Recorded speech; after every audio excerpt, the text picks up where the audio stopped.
नमस्कार दोस्तों, PeperiaPeoples.com में आपका स्वागत है। आज हम एक अहम मुद्दा लेकर के आप लोगों के बीच में आए हैं। वो तात्कालिक मुद्दा जो इस समय मध्य प्रदेश और देश में ट्रेंड कर रहा है।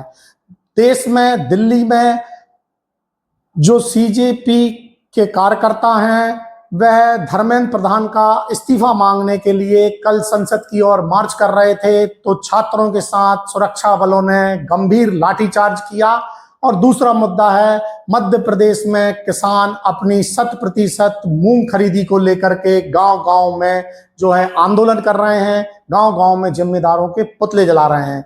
इन दोनों ही जो प्रकरण है उनमें एक समानता है कि दिल्ली में छात्रों पे लाठीचार्ज हुआ है, उसका जवाब सरकार से मांगा जा रहा है, केंद्र की भाजपा सरकार से।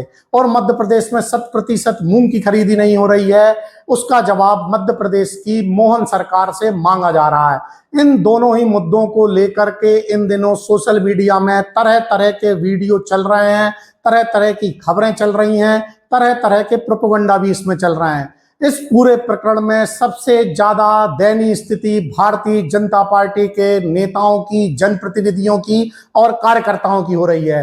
सोशल मीडिया पे जब कल लाठीचार्ज के वीडियो चल रहे हैं, आज लाठीचार्ज के जब वीडियो चल रहे हैं, तो उस पे आम आदमी लगातार धर्मेंद्र प्रधान का इस्तीफा मांग रहा है। अभिभावक कह रहे हैं कि जो पेपर लीक हुआ वो गलत हुआ, उसके ऊपर जो लाठीचार्ज हुआ वह भी गलत है। लेकिन भारतीय जनता पार्टी के नेता और कार्यकर्ता सोशल मीडिया पे अपनी सरकार का लगातार बचाव करते दिख रहे हैं।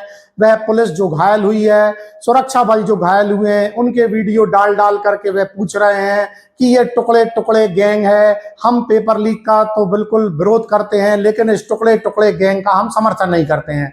दूसरी ओर मध्य प्रदेश में मूंग के लिए गली गली, जगह जगह, गांव गांव, नुक्कड़ों पर जब पुतले दहन हो रहे हैं, किसान जब सवाल कर रहे हैं, तो सोशल मीडिया पे भारतीय जनता पार्टी के कार्यकर्ता और नेता कुछ नहीं बोल पा रहे हैं, क्योंकि ये भारतीय जनता पार्टी के जो कार्यकर्ता हैं, नेता हैं, जनप्रतिनिधि हैं, ये किसानों से किसी भी तरह का बैर लेने की स्थिति में नहीं है। इन दोनों ही मामलों में यह देखा जा रहा है कि भारतीय जनता पार्टी का जो निचला कैडर है, जो जमीनी कार्यकर्ता है, वह दबी आवाज में अब कहने लगा है कि ये दोनों ही मामले गलत हैं।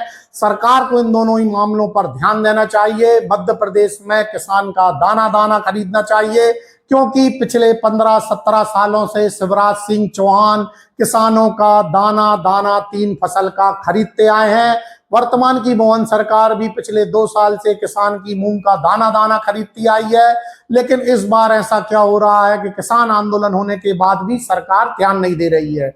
वहीं जो भारतीय जनता पार्टी का सदा हुआ कैडर है, जो भारतीय जनता पार्टी का थिंक टैंक कहलाता है, वह दिल्ली के जंतर मंतर पर बैठे छात्रों के हितों की तो बात कर रहा है, लेकिन उनको टुकड़े टुकड़े गैंग भी कह रहा है। लगातार वो सोशल मीडिया पे अपनी पार्टी का बचाव करता दिख रहा है, लेकिन अब उन लोगों का जो सब्र है वह टूटता जा रहा है, क्योंकि लगातार ऐसे वीडियो आ रहे हैं, छात्राओं के साथ मारपीट के वीडियो आ रहे हैं, छात्रों के साथ मारपीट के वीडियो आ रहे हैं। सादे कपड़े में पुलिस वाले वहां पे थे, यूनिफॉर्म में पुलिस वाले वहां पे थे, जिन्होंने बर्बरता से लाठियां बरसाई हैं। तो ऐसे में भारतीय जनता पार्टी का कार्यकर्ता अब सोशल मीडिया पे अकेला पड़ता हुआ दिखाई दे रहा है। अब भारतीय जनता पार्टी का जो कार्यकर्ता है वह ज्यादा जवाब नहीं दे रहा है, वो सिर्फ एक ही बात बोलता है कि हम टुकड़े टुकड़े गैंग के साथ नहीं हैं। और जब उससे पूछा जाता है कि आप टुकड़े टुकड़े गैंग के साथ नहीं हैं, लेकिन क्या आप धर्मेंद्र प्रधान का इस्तीफा चाहते हैं, क्या आप पेपर लीक के खिलाफ हैं, तो वह कुछ नहीं बोल पा रहा है। मध्य प्रदेश हो या देश हो, इन दिनों भारतीय जनता पार्टी का कार्यकर्ता मन मसोच के रह रहा है। उसका मन अंदर ही अंदर जान पा रहा है कि वह अपनी जनता के साथ खड़ा नहीं है। और जो निचला कैडर है, जो मतदान केंद्र पे काम करता है, जो जमीन पे काम करता है, जो वार्ड वार्ड, पंचायत पंचायत जाकर के घर से वोटरों को निकालता है, उसका कहना है कि बड़े नेताओं को तो कोई फर्क नहीं पड़ेगा, पर इन दोनों मुद्दों पर जब हम गांव में जाएंगे, जब हम चौपाल पे जाएंगे, जब हम वार्ड में जाएंगे, चुनाव से जब हम मतदाताओं को बाहर निकालेंगे, तो हमको ये बात समझ में आएगी। लोग हमको गालियां देंगे, लोग हमसे सवाल पूछेंगे। दोनों ही सरकारों को इन दोनों ही मुद्दों का जल्द से जल्द सम्मानजनक हल निकालना चाहिए। PeperiaPeoples.com के लिए राजवर्धन बलदुआ की यह रिपोर्ट।